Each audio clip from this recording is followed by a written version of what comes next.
Unificarea Germaniei.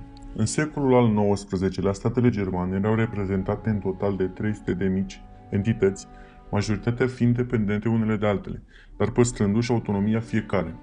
Primul conducător care a contribuit la unificarea Germaniei, chiar și neintenționat, a fost Napoleon, care a desființat Sfântul Imperiu Romano-German și a înființat Confederația Rinului pentru a avea o administrație și conducere mai eficientă, trimițându-l pe împăratul Francisc al II-lea de Habsburg în exil.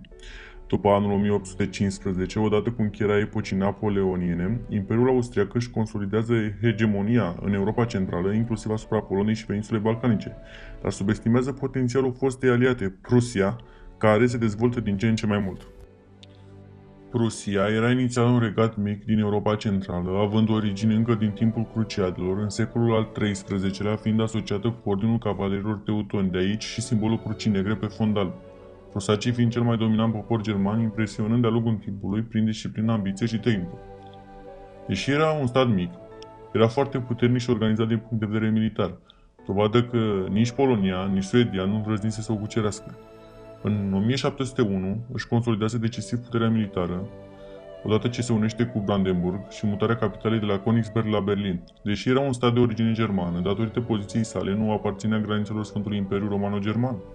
Deci, nu se supunea împăratului. Datorită acestui motiv, în urma unirii cu Brandenburg și Prusia, a rezultat regatul Prusiei, nu al Brandenburgului. Următorii ani au fost cei mai prosperi din istoria prusacilor, aceștia reușind să-și consolideze puternica și disciplinată armată prusacă, ce va deveni celebră în toată Europa.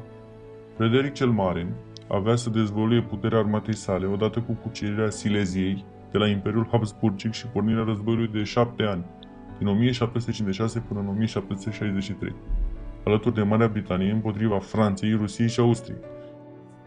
Acest război a fost unul de cotitură. Din acel moment, puterea Franței s-a diminuat. Prusia și-a consolidat hegemonia în centrul Europei, iar Marea Britanie a devenit cea mai mare putere colonială, odată cu obținerea Indiei, devansând Franța, Spania sau Olanda.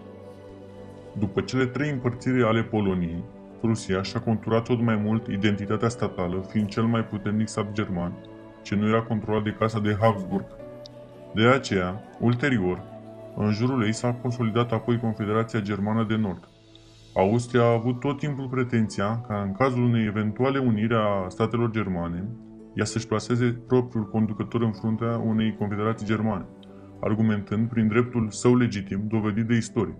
Însă, pentru unificarea statelor germane era nevoie de o mână forte, și mai exact a lui Otto von Bismarck, cancelarul de fier al Prusiei, deoarece majoritatea statelor germane erau mici și vasale altora. De aceea, Prusia, care și-a dezvoltat puterea militară considerabil, observa un potențial uriaș prin unificarea statelor germane de sud, sub conducerea sa, mai exact a casei de Hohenzollern și nu cele de Habsburg. Pentru o unificare deplină a statelor germane, Prusia a trebuit să înfrângă mai întâi Danemarca în 1863, obținând încă 2 provincii relativ ușor. A urmat apoi războiul dintre Prusia și Austria din 1866, în urma căruia cele 2 state germane dominante și-au măsurat forțele. Austria având să fie înfrântă categoric, ieșind la iveală slăbiciunea sa militară, generată de un imperiu multinațional.